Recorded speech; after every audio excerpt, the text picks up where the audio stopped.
Judaism has not always been as concerned with Israel's political status as it is today. Throughout most of the rabbinic period, to the extent that Israel featured in Jewish theology, it was as a spiritual entity, a prophetic dream that could only be realized with the coming of the Messiah. So what changed? Why did Jews, particularly European Jews, come to view Israel as an immediate political goal? It didn't happen overnight. One reason is that Jews' political status was so low that there was no sense in thinking about a Jewish state. European Jews before the French Revolution were essentially a political non-entity. They were occasionally economically useful and politically tolerated by their Christian rulers, but they were often oppressed and frequently exiled from their homes.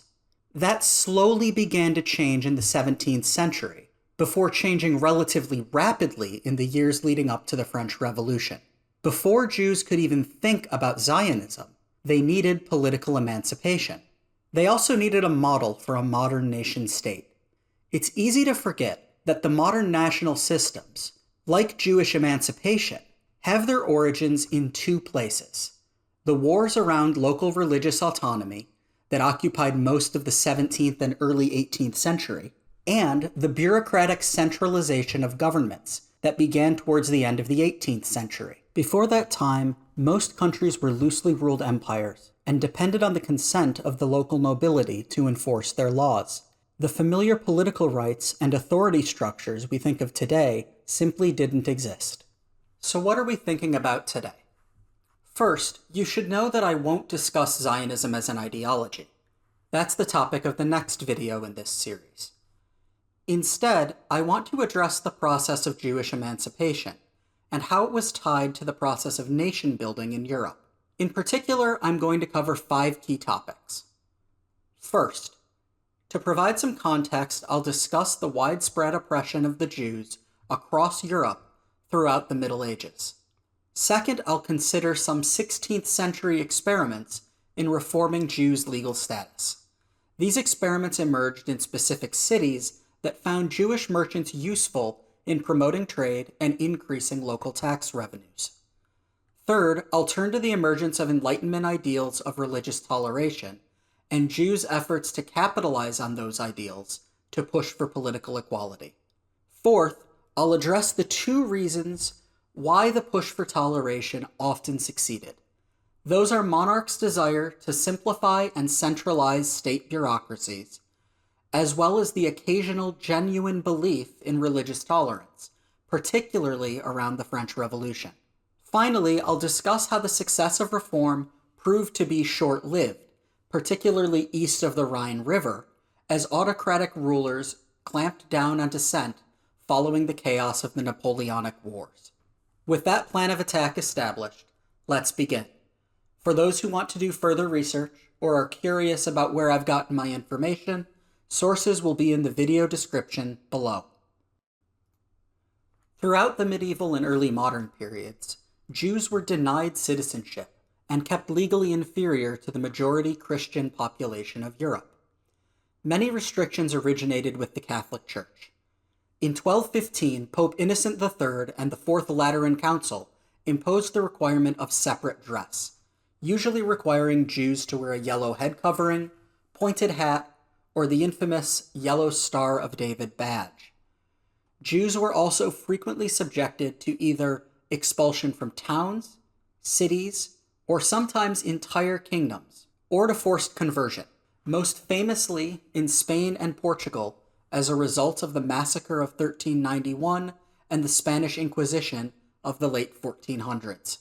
The Spanish campaign against the Jews culminated with the Alhambra Decree of 1492, which ordered the expulsion of all practicing Jews from Spain. The result was the forced conversion of nearly 200,000 Sephardic Jews to Catholicism, as well as the expulsion of anywhere from 40,000 to 100,000 Jews from Spanish territory. The mass expulsion of Spain's Jewish population caused a mixed response in the rest of Europe, as the exiles sought refuge elsewhere. From some quarters, there was a predictable tightening of restrictions. Most infamously, in 1555, Pope Paul IV issued the Cum Nimis Absurdum decree, which tightly restricted Jews' options, requiring them to live in separate ghettos and dramatically limiting their employment options and freedom of worship. At the same time, many Sephardic Jews had mercantile links with the Islamic world. With the fall of the Byzantine Empire in 1453 and the expansion of the Ottoman Empire under Suleiman the Magnificent throughout the mid-16th century, these trade connections were vitally important to the city-states and kingdoms of Western Europe.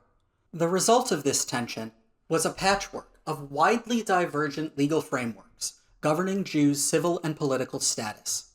In most of Europe, Jews' livelihoods were tightly restricted in line with church policy, but some major port towns and cities emerged as hubs of legal experimentation as their rulers tried to tap into Jewish merchants as a source of revenue. In an era before the emergence of individual civil rights, these cities attracted Jews by directly negotiating communal charters conveying group privileges on new Jewish immigrants in exchange for substantial tax payments. In these cities, Jews, or at least Sephardic Jewish merchants of means, often enjoyed a legal status less privileged than dominant Christian groups, but above that of other religious groups, including minority Christians.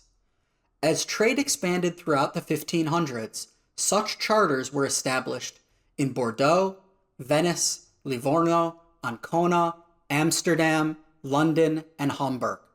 The other notable exception to Jews' pariah status was the Polish-Lithuanian Commonwealth.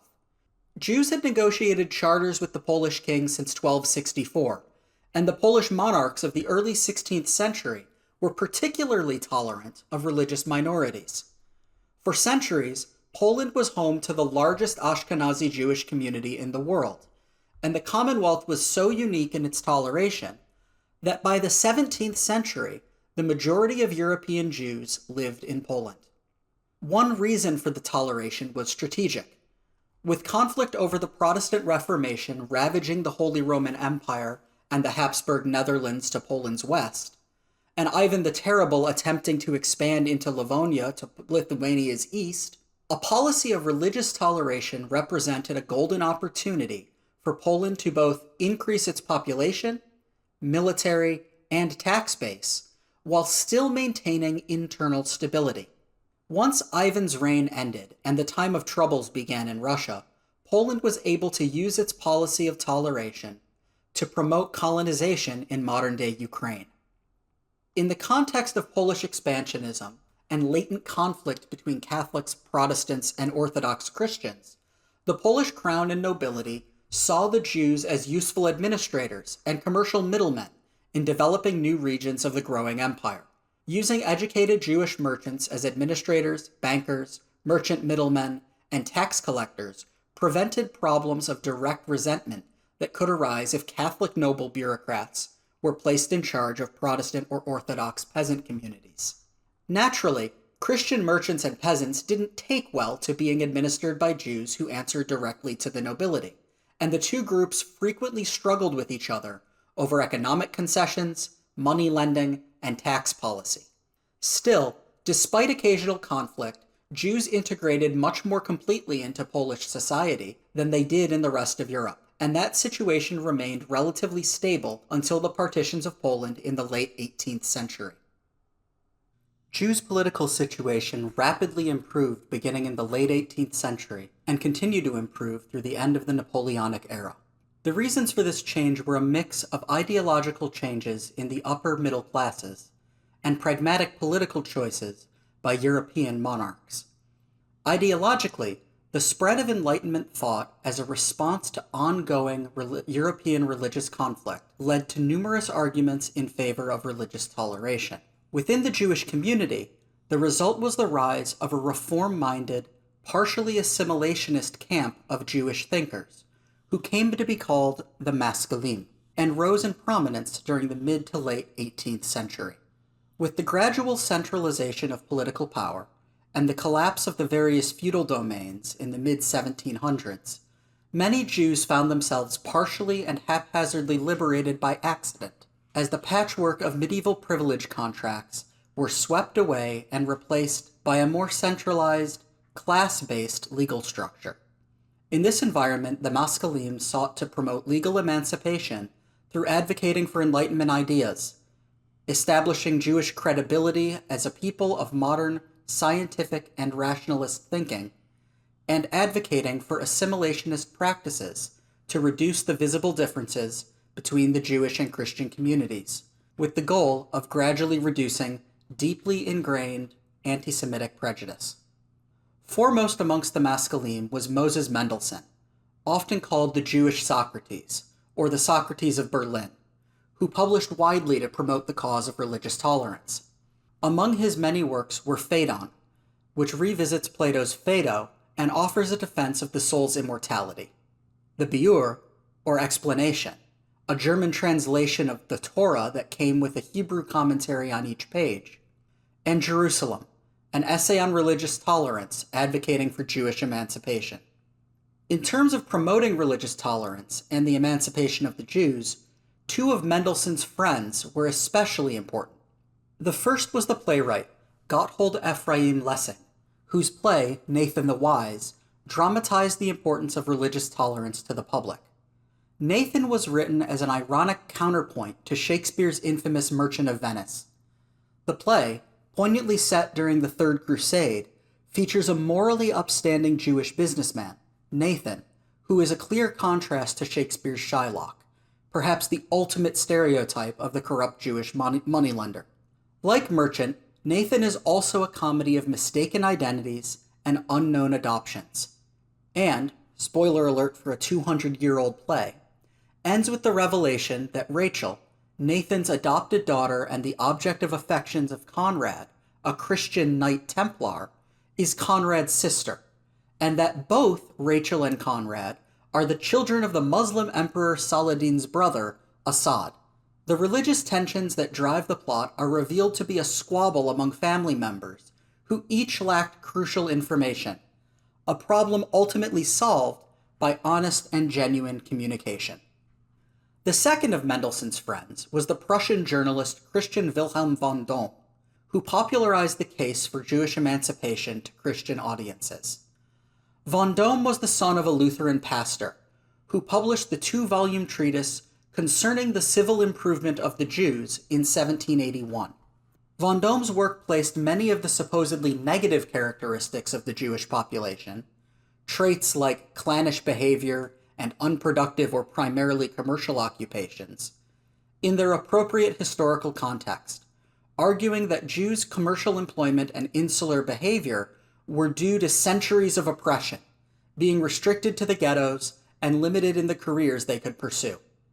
Breaking of laws which limit trade, import or export of contraband merchandise, forgery of mint or precious metals are natural consequences of this character trait, and in almost all modern states, the Jews are accused of these. But, as I remarked already, all these crimes do not stem from the national character of the Jews, but from the oppressed state in which they live, and are in part consequences of the profession to which they have been restricted exclusively. There is no record that Jews did all these things as long as they lived in their own state and as long as their only occupation was agriculture, nor during the period when they, dispersed over the whole Roman Empire, enjoyed all human and civil rights. Only from the time went on when one began to deny them those rights and forced them, so unpolitically, to live on commerce alone, did crookedness and usury become more and more apparent as special traits of the Jewish character. In short, von Dohm argued, everything the Jews are blamed for is caused by the political conditions under which they now live, and any other group of men, under such conditions, would be guilty of identical errors. Between them, Lessig and von Dohm crafted a powerful argument for the humanitarian emancipation of the Jewish population of Europe. The argument drew heavily on the Enlightenment arguments for the universality of social and political rights. These rights would get their first real test, in Europe, during the French Revolution. In keeping with its Enlightenment ideals, the French National Assembly passed a decree, the admission of the Jews to the rights of citizenship, on September 27, 1791. The decree was remarkably simple and comprehensive, stating in its entirety that the National Assembly, considering that the conditions necessary to be a French citizen and to become an active citizen are fixed by the Constitution, and that every man meeting the said conditions, who swears the civic oath and engages himself to fulfill all the duties that the Constitution imposes, has the right to all of the advantages that the Constitution assures, revokes all adjournments, reservations, and exceptions inserted into the preceding decrees relative to Jewish individuals who will swear the civic oath, which will be regarded as a renunciation of all the privileges and exceptions introduced previously in their favor. The overall transformation of the Jewish role in society was immense. Nachman Syrkin, the prominent socialist Zionist, later described the ultimate impact of the French Revolution frankly. The ghetto walls were broken, releasing the Jew into the world as a factor in civil life. The millennial Jewish condition of servitude came to an end. The wound that had been festering within Jewry since the fall of Jerusalem began to heal with the fall of the Bastille. Nevertheless, although emancipation had a dramatic impact on the Jewish community and drew on the ideal of universal rights embedded in the French Revolution, it was not a focus of the revolution. Many attempted to speak against the decree and had to be shouted down by the deputies of the National Assembly. As Max Nordau put it in his speech to the First Zionist Congress, the leaders of the French Revolution ultimately emancipated the Jewish people only for the sake of logic. Outside of France, the process of emancipation was highly conditional, subject to the whims of individual rulers, and often a largely accidental component of the process of state building. On the one hand, the commercial success of the major Jewish trading ports, as well as the expansion of the Polish-Lithuanian Commonwealth, encouraged other European monarchs to experiment with expanding Jewish rights. On the other hand, rulers' pragmatic focus was still on centralizing state administration and expanding their economies and territories. Given these goals, legal reforms needed to be tightly managed to prevent excess social unrest. To solve this dilemma, most monarchs developed an approach promoting the assimilation and gradual Christianization of the Jews. These regimes took a carrot-and-stick approach. Full emancipation was the carrot, while the maintenance of some restrictions on non-Christianized Jews was the stick. The earliest and broadly most permissive rulers were great centralizers who held power near the turn of the 19th century. The Habsburg Holy Roman Emperor Joseph II and the Russian Empress Catherine the Great. Each viewed partial emancipation as a necessary process of integrating their newly acquired Polish territories into the empire's legal regime. They were also concerned with streamlining and centralizing administration. To greatly simplify, during the medieval period, administration was generally devolved to the local nobility and to the municipal councils, who apportioned rights to groups of individuals on the basis of individual contracts, a system known as privilege or private law. Joseph and Catherine sought to replace this system with a small group of general estates that shared similar political rights and duties, with the nobility having the most rights, followed by the clergy, then merchants and artisans, and finally the rural peasantry. The reformist laws passed under Joseph and Catherine were broadly similar, although there was a wide range of minor variation, as decrees tended to multiply due to the many pre-existing legal contracts with individual villages, towns, and provinces. Overall, each ruler pursued three core principles with their legislation. First, full integration of the Jews into the general estates system, which included removing the legal authority of the rabbis and the self-governing authority of local Jewish communities. In exchange, Jews were granted legal status equivalent to any other member of their estate, conveying a wide range of social and economic rights, as well as some political representation on local councils. Given the tight restrictions placed on Jewish communities, even with the loss of rabbinic governance, This was a significant political improvement. Second, the imposition of additional duties on the Jews, chiefly related to language and conscription. The goal was to encourage the adoption of German and Russian, and reduce the prevalence of Yiddish and Hebrew, as well as to tap into the Jewish population as a source of military manpower. Third, the restriction of Jews' participation in specific economic activities, chiefly distilling, tavern ownership, and money lending, that were seen as having a corrupting influence, while encouraging the expansion of Jews into farming and the trades, to support both population expansion and military logistics.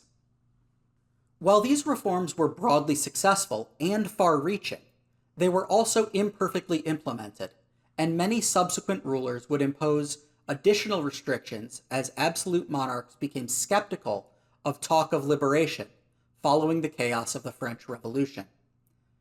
Their concerns seemed justified, as in the wake of the Revolution, a certain Corsican artillery officer came to impose his liberating and centralizing agenda on the rest of Europe.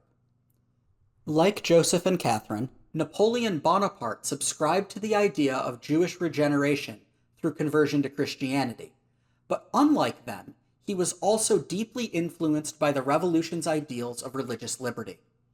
As he swept across Europe and North Africa, Napoleon actively liberated the Jews in the name of religious freedom, beginning in Italy. Napoleon first freed the Jewish ghetto of Ancona in 1797, and continued with those in Rome, Venice, Verona, Padua, and Malta. Similar liberations followed in the regions of Napoleon's other conquests, and his influence on Jewish emancipation was so extensive that some Jews came to compare him to Cyrus the Great, the Persian emperor who authorized the Jewish return to Israel and the rebuilding of the Temple of Jerusalem following the Babylonian exile. Still, despite the influence of the revolution on his thinking, Napoleon's primary goal was centralization and standardization. In line with this goal, in 1806, Napoleon convened the Assembly of Notables and instructed them to form a Grand Sanhedrin as a legal advisory body to answer 12 questions concerned with the assimilation of Jews into French Catholic society. Napoleon was also concerned with loyalty and centralized legal authority, in light of both anti-Semitic stereotypes and the status of Judaism as both a nationality and a religion, as well as the legal authority of the rabbinical court throughout the Middle Ages. The questions were focused on identifying areas where Jewish practices should be brought into line with French Christian majority practices, including the problems of polygamy and intermarriage with Christians, issues where France's Ashkenazi and Sephardi communities had differing traditions. Ashkenazi rabbis banned polygamy and intermarriage both, while Sephardic rabbis permitted intermarriage and occasionally allowed polygamy, owing to the permissibility of polygamy in the Islamic regimes where many Sephardic Jews had lived, arrangements that could persist under the medieval privilege system in major port cities like Bordeaux, but were incompatible with the Napoleonic civil code. Lastly, Napoleon sought to clarify the extent to which money lending was permitted under Jewish law. The exact questions posed are on the screen.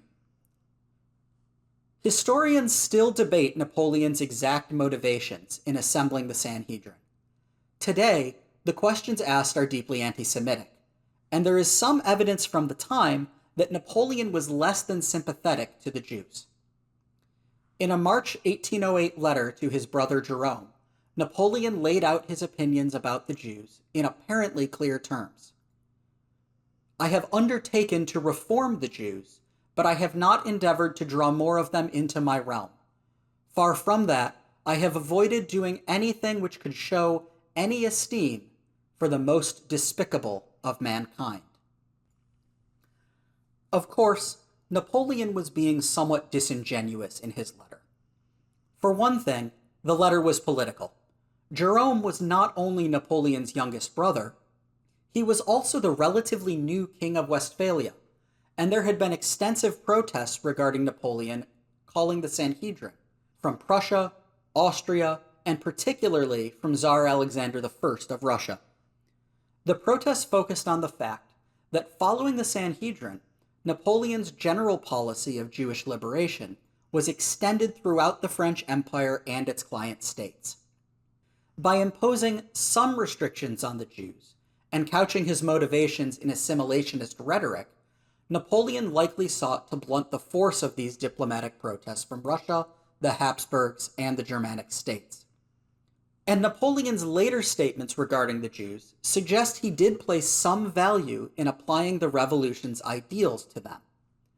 Perhaps most famously, after his exile to St. Helena, Napoleon's personal physician asked him directly about his support for Jews. Napoleon replied, "My primary desire was to liberate the Jews and make them full citizens. I wanted to confer upon them all the legal rights of equality, liberty, and fraternity, as was enjoyed by the Catholics and Protestants. It is my wish that the Jews be treated like brothers, as if we were all part of Judaism. As an added benefit, I thought that this would bring to France many riches, because the Jews are numerous, and they would come in large numbers to our country, where they would enjoy more privileges than in any other nation. Without the events of 1814, most of the Jews of Europe would have come to France, where equality, fraternity, and liberty awaited them, and where they can serve the country like everyone else." Regardless of Napoleon's exact motivation, the Sanhedrin did lead to the reimposition of some restrictions on Jewish behavior. In early 1808, the Sanhedrin sent its advice to Napoleon, and in March of that year, Napoleon issued the infamous decree, reimposing some limitations on Jewish freedoms. The restrictions were intended to homogenize Jewish and Catholic behavior. The decree tightly restricted Jewish money lending activity outside Paris, imposing a 10-year ban on Jewish money lending in rural precincts east of Paris, including the conquered territories of the Holy Roman Empire, and forgave or reduced substantial proportions of debts that Christians owed to Jewish lenders. In addition, supporting the assimilationist agenda, an early draft also required 1/3 of all Jewish marriages to be intermarriages with Christians, but this was later abandoned. Since Jews in Europe were banned from land ownership, universities, and many other professions throughout the Middle Ages and the early modern period, the result was to punish those rural, mostly Ashkenazi Jewish families who had pursued one of the few business opportunities available to them. It was also used as an excuse for further restrictions in some of Napoleon's indirectly controlled client states. At the same time, when combined with Napoleon's abolition of the ghettos and the extension of full citizenship rights to Jews, the decree did promote assimilation by encouraging Jews to seek work in the fields of employment and study that were newly available to them. Unfortunately for the Jews, Napoleon's ascendancy proved short-lived, and rulers east of the Rhine were less than thrilled with having the Napoleonic Code imposed on their governments. With Napoleon's ultimate defeat at the Battle of Waterloo in 1815, he was finally permanently exiled to the Isle of St. Helena, and the revolution's impact on the rest of the continent was dramatically reduced. The resulting peace of the Concert of Europe extended Jewish liberty to exactly one location, the newly formed country of Belgium, which was split off from the Netherlands and had a long history of religious toleration. East of the Rhine, in the German states, Austria, and Russia, the legal system governing Jewish rights reverted to the pre-Napoleonic system of limited privileges in exchange for heightened duties and taxes. As the former Polish-Lithuanian Commonwealth was now partitioned among Prussia, Austria, and Russia, and the new rulers were deeply suspicious of reformist efforts, the result was that the situation for most European Jews was worse than it had been immediately before the French Revolution. This was especially the case in territories controlled by Russia and Prussia. Rejecting Napoleon's commitment to Enlightenment ideals, Russian Tsar Nicholas I and Prussian kings Friedrich Wilhelm III and IV encouraged policies restricting Jewish settlement and employment. They also aggressively promoted assimilation through conversion to Christianity. In Prussia, The push for conversion focused on economic incentives. Local municipalities were again allowed to exclude Jews from towns and villages. At the national level, Jews were progressively banned from most civil service positions, as well as from teaching any culturally sensitive topics in academia. In Prussia's formerly Polish territories, poorer Jews were subjected to medieval-style restrictions and could not engage in retail trade, sell liquor, run taverns, or even employ Christians. In Russia, settlement restrictions were even more severe, and conversion attempts were direct. By 1835, Nicholas I implemented legislation reducing the size of permitted Jewish settlement, eliminating territories on the eastern bank of the Black Sea and the northern bank of the Caspian. Jews were restricted from moving outside the Pale, keeping them confined to formerly Polish territories in modern-day Poland, Lithuania, and Ukraine. The primary exception to the edict was military retirement. If Jews had served in the military outside the Pale, they were entitled to retire where they were serving at the time of retirement. Unlike in Prussia, Jews were still permitted to engage in commerce, but beginning in 1807, they were also banned from owning land and therefore essentially banned from agriculture. The result was the excessive concentration of Jews in small-scale retail trade and handicrafts, leading to intense competition and widespread impoverishment, fostering resentment and making Jewish communities more insular and less likely to integrate with broader Russian society.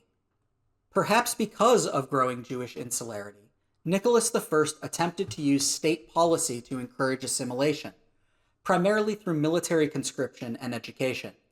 The Tsar viewed military conscription as a step towards the regeneration of individual Jews, a step that was required to be integrated into one of the estates. The military was also used as a tool to convert Jewish children. Jewish children became eligible for the conscription into military schools at the age of 12, unlike children in the general population, where conscription began at age 20. The schools also aggressively attempted to convert all children to Russian Orthodoxy, first through cash incentives, but later through direct coercion. The conversion attempts were broadly resisted, as only around 1/3 of conscripted Jews converted, and many of those who converted would later reject their baptisms as under duress. Given Jewish poverty, conscription did have the effect of swelling military ranks and providing many Jewish children with a secular education. Jews provided a disproportionate number of recruits, perhaps as much as 50% more than the general population on a per capita basis, and 15% of the total military school population. Conscription also strained communal integrity, deepening class divisions. To protect tax revenue, communities sought to meet conscription quotas by recruiting the poor, unemployed, and minors, often to the extent of employing kidnappers to snatch children off the streets. In addition to direct coercion, Nicholas I sought to weaken the rabbinate and encourage assimilation through civilian education. Jewish schools were subsumed into the Ministry of National Enlightenment, and government officials attempted to refashion them on the Maskilic model, including co-opting the German rabbi and educator Max Lilienthal to advocate for government-sponsored Jewish schools in the Pale. The effort was a failure. Lilienthal lacked buy-in from the local rabbinate. The rabbis feared further conversion attempts, and that their authority would continue to be undermined. Their fears were somewhat founded. While the Jewish schools were not direct attempts at conversion, they did seek to undermine the authority of traditional rabbis. The schools employed secular Jewish teachers from among the Maskilim, who generally opposed the Orthodox rabbis, and taught both secular and Jewish subjects, notably using Mendelssohn's Torah commentary for the religious lessons. The Crown also established 2 schools to train teachers and rabbis, in conjunction with the Jewish day schools. Crown training was required to maintain birth, death, and marriage records, in effect creating a dual rabbinate of government-sponsored rabbis and teachers, and pitting them against the unsponsored, more traditional rabbis. The result of the Tsar's machinations was to promote chaos and division.